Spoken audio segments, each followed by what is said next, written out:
My parents, I feel like they're the stereotypical African parents in the sense that my dad is big, strict, doesn't really talk much, whereas my mom is a bit nicer. She worries about me like all the time. She's always calling like, are you sick? Are you dying? Have you passed exams? Whereas my dad is more like work, and then he talks to me after a month.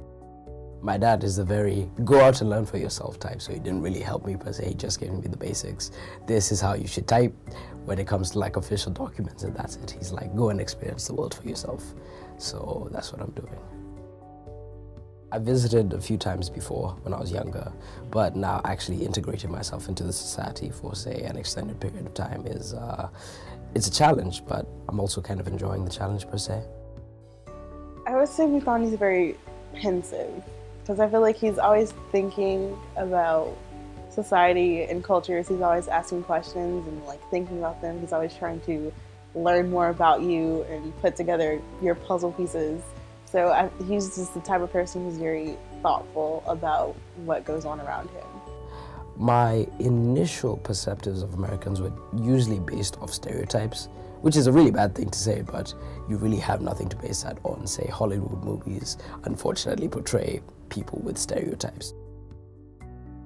The difference in culture is like literally an everyday thing where you wake up and you're like, wow, this is so radically different. Then there's some aspects of like being a modern Kenyan per se, where you can integrate and just be like, oh yeah, we do this too, this is normal. He's an idiot, but he's deep down, he's like such a good person that it's just like being around him, it makes, it's like he's funny, and he's one of those like upbeat person that's like, he's constantly happy, so he makes everyone around him happy.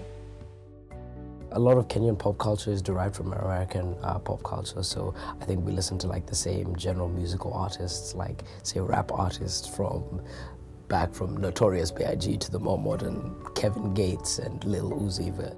I'm a really big fan of like music in general, but hip hop specifically because I used to rap, quote unquote, in high school.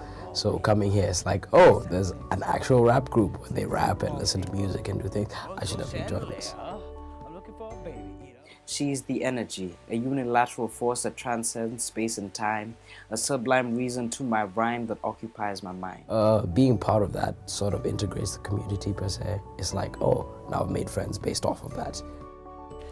I fit in per se, but at times I still know like I'm not exactly like a member of the society per se. See, when people discuss things like, you know, things people did in high school, and I'm like, oh, that sounds interesting, but I have no idea what you're talking about. Or people talk about, oh, I'm from this part of the country, and they're like, oh, you must know, and it's like, where the heck is that? I personally can't name any of the 52 states, probably about 20 if I'm pushing.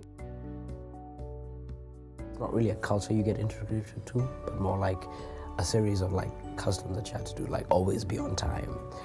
Generally be polite, hold the door open for people at like all times. And I mean, this is general courtesy, but the fact that it's so rigidly implemented, tipping is another thing I feel like that's only done here. Like always leave a tip for the pizza guy.